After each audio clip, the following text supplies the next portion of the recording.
ঘর জুড়ে অদ্ভুত এক নীরবতা। দেয়ালে ঝুলনো ঘড়িটার টিকটিক শব্দ যেন আজ অস্বাভাবিকভাবে জোরে শোনা যাচ্ছে। অপরূপা সোফার এক কোণে বসে আছে, তার দুহাত একসঙ্গে জড়ানো। বুকের ভেতরটা অকারণেই কেঁপে উঠছে। রাহাত দরজার পাশে দাঁড়িয়ে আছে। অফিস থেকে ফিরে জামা পর্যন্ত বদলায়নি। মুখটা ক্লান্ত, কিন্তু ক্লান্তির চেয়েও বড় কিছু যেন তার চোখে জমে আছে। অপরূপা ধীরে জিজ্ঞেস করলো, কি হয়েছে? অফিসে কোনো সমস্যা? রাহাত মাথা নাড়ল। অফিসের না, আমাদের সমস্যা। অপরূপার বুকটা ধক করে উঠল। আমাদের? রাহাত দীর্ঘ নিঃশ্বাস ফেলল। আজ মা আবার একই কথা বলছিল।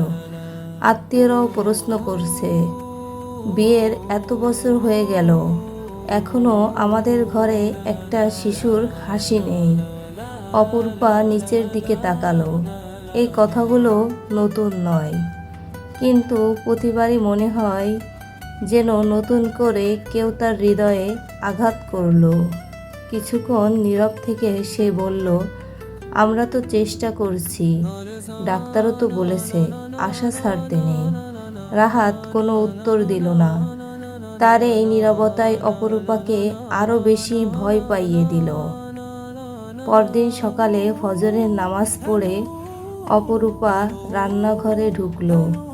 রাহাতের জন্য নাস্তা বানাচ্ছে। আগের মতোই সব করছে।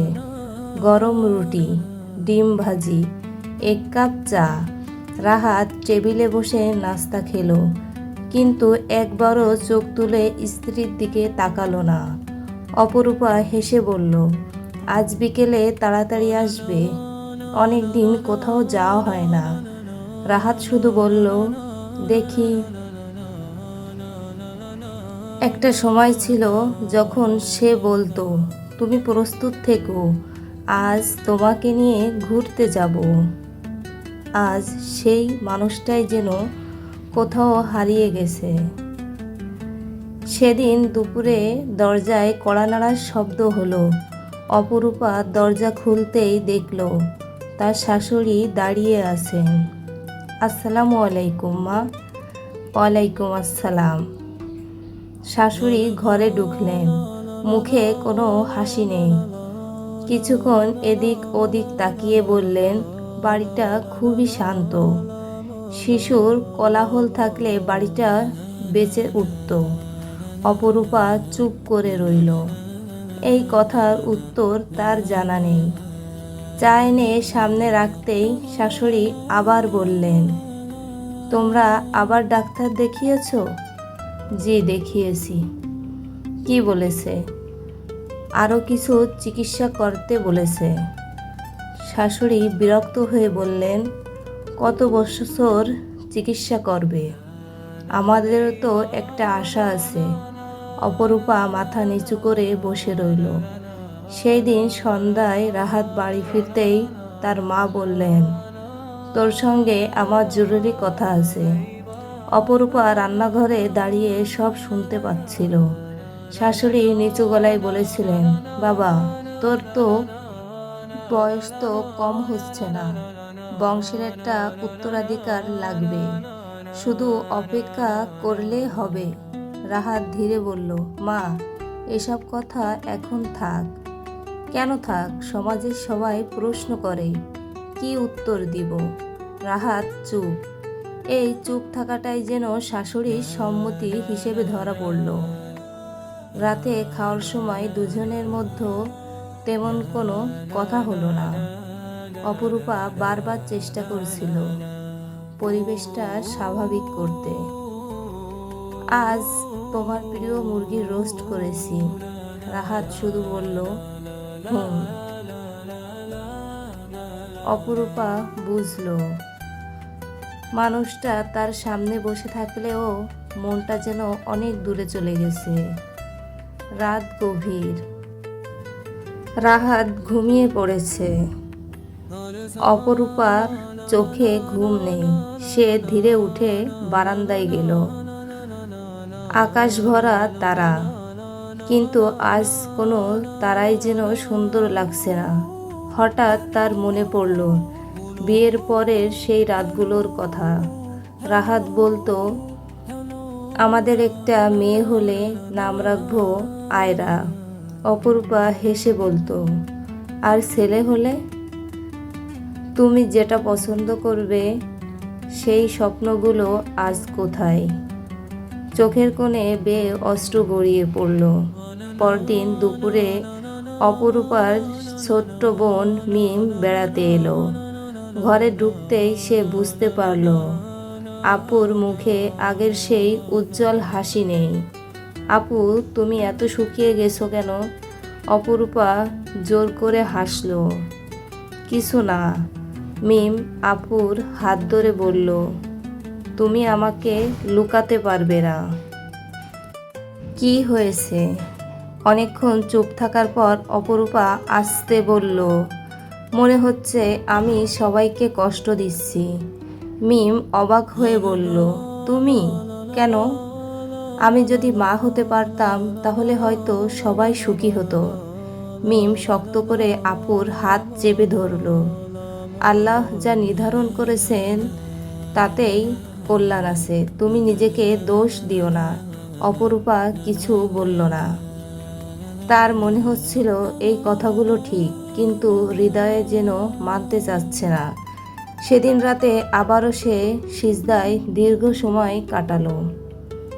কান্না ভেজা কণ্ঠে বলল, হে আল্লাহ, যদি আমার জন্য সন্তান লেখা থাকে তবে দান করো, আর যদি না থাকে তাহলে আমাকে এত শক্ত দিন যেন আমি আপনার সিদ্ধান্তে সন্তুষ্ট থাকতে পারি। আমার সংসারটা ভেঙে যেতে দেবেন না। তার চোখের জল আবারও জায়নামাজ ভিজিয়ে দিল। সে জানতো না তার জীবনের সবচেয়ে বড় ঝড় এখনো সামনে অপেক্ষা করছে। পরদিন ছিল শুক্রবার। সকালে সূর্যটা জানালার পর্দা ভেদ করে ঘরের মেঝেতে এসে পড়েছে। অপরূপা ভেবেছিল আজকের দিনটা হয়তো একটু শান্তিতে কাটবে। শুক্রবার রাহাত সাধারণত বাসায় থাকে। একসঙ্গে নাস্তা, জুমার নামাজ, বিকেলে কোথাও একটু ঘুরে আসা। এক সময় এটাই ছিল তাদের নিয়ম। কিন্তু আজ যেন সবকিছু অন্যরকম। রাহাত নাস্তা শেষ করেই নিজের ঘরে গিয়ে দরজা বন্ধ করে দিল। অপরূপা কিছুক্ষণ দরজার সামনে দাঁড়িয়েছিল। অনেক কিছু বলতে চেয়েও বলল না। সে বুঝতে পারছিল রাহাতের ভেতরটাও একটা যুদ্ধ চলছে, কিন্তু সেই যুদ্ধে তাকে আর সঙ্গী করা হচ্ছে না। দুপুরের দিক হঠাৎ শাশুড়ি ফোন করলেন, বিকেলে সবাই আসবে, একটু ভালো রান্না করো। অপরূপা অবাক হয়ে জিজ্ঞেস করলো, কারা আসবেন মা? তোমার চাচা শ্বশুর, ফুফু আর কয়েকজন আত্মীয়। ফোন কেটে গেল। অপরূপা মনে মনে ভাবল, হয়তো অনেক দিন পর সবাই মিলে বসা হবে। সে মন দিয়ে রান্না শুরু করলো। বিকেল গড়িয়ে সন্ধ্যা। এক এক করে সবাই এলেন। প্রথমে সাধারণ কথাবার্তা চলল, কিন্তু কিছুক্ষণ পর কথার মোড় ঘুরিয়ে গেল সেই একই বিষয়ে। একজন ফুফু দীর্ঘ নিঃশ্বাস ফেলে বললেন, 15 বছর তো কম সময় নয়। আরেকজন বললেন, ছেলেটারও তো একটা ভবিষ্যৎ আছে।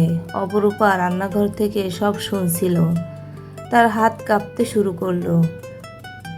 ট্রেতে চা সাজিয়ে যখন সে ড্রয়িং রুমে ঢুকলো, হঠাৎ তখন একজন আত্মীয় সরাসরি প্রশ্ন করলেন, মা, তোমরা আর কতদিন চিকিৎসা করবে? অপরূপা মাথা নিচু করে বলল, আল্লাহ ভরসা। লোকটি মুচকি হেসে বললেন, শুধু আল্লাহ ভরসা বললে তো হবে না, বাস্তবতাও দেখতে হয়। ঘরের ভেতর হঠাৎ অস্বস্তিকর নীরবতা নেমে এলো। ঠিক তখনই রাহাতের ফুফু কথাটা বললেন, যেটা শুনে অপরূপার বুকটা যেন থেমে গেল। রাহাত, রাগ করিস না, কিন্তু তোর দ্বিতীয় বিয়ে কথাও তো ভাবা উচিত। মুহূর্তের জন্য পুরো ঘর নিস্তব্ধ। অপরূপার মনে হলো তার কানের ভেতর যেন কেউ বজ্রপাত করেছে। সে তাকালো রাহাতের দিকে। এক সময় হলে রাহাত হয়তো সঙ্গে সঙ্গেই প্রতিবাদ করত, কিন্তু আজ সে চুপ। এই নীরবতা অপরূপার হৃদয়কে ছিন্ন বিচ্ছিন্ন করে দিল।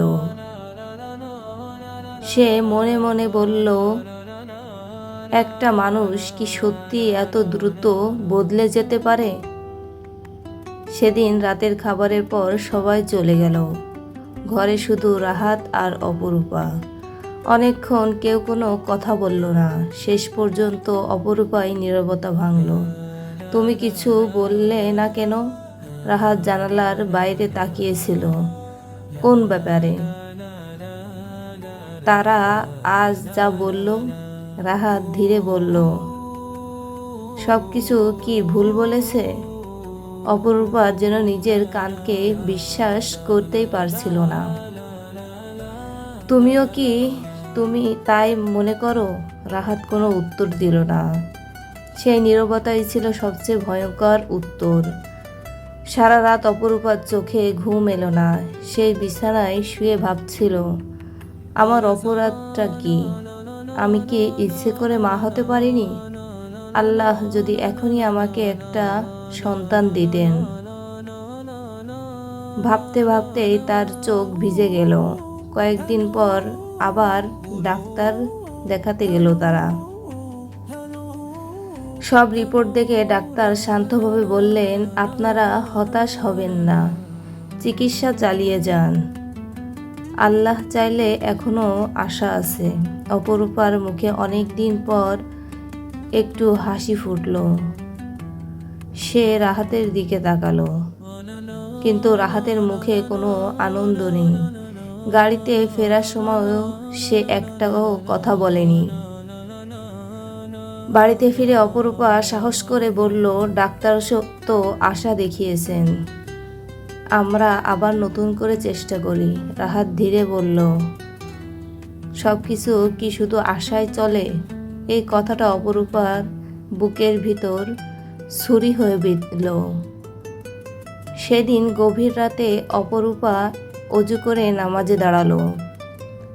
দীর্ঘ সিজদায় সে কাঁদতে কাঁদতে বলল, হে আল্লাহ, আমি মানুষের মন বদলাতে পারি না, কিন্তু তুমি তো হৃদয়ের মালিক। যদি আমার স্বামীর হৃদয়ে আমার জন্য ভালোবাসা একটুও থাকে, তবে তা ফিরিয়ে দাও। আর যদি আমার জন্য অন্য কোনো পরীক্ষা লিখে রাখো, তবে আমাকে ধৈর্য দাও। তার চোখের জল মেঝেতে পড়ছিল। সে জানতো না আল্লাহ তার দোয়া শুনেছেন, কিন্তু সেই দোয়ার উত্তর আসবে এমন এক পথে যা সে কখনো কল্পনাও করেনি। পরদিন সকালে রাহাত অফিসে যাওয়ার আগে বলল, আজ রাতে আমার একটু দেরি হবে, অপেক্ষা করো না। অপরূপা শুধু মাথা নাড়ল। সারাদিন অকারণে তার মন অস্থির ছিল। রাত 10টা, 11টা, 12টা। অবশেষে দরজা খুলল। রাহাত ভেতরে ঢুকল। তার হাতে একটি বাদামি রঙের খাম।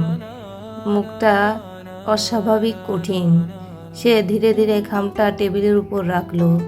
তারপর অপরূপার দিকে তাকিয়ে বলল, আগামীকাল সকালে আমাদের কথা বলতে হবে, খুব গুরুত্বপূর্ণ কথা। অপরূপার বুকের ভেতরটা কেঁপে উঠল। সে জানতো না সেই খামের ভিতর কি আছে, কিন্তু তার মন বারবার বলছিল, এবার হয়তো সত্যি তার জীবনে সবচেয়ে বড় ঝড় দরজায় কড়া নাড়ছে।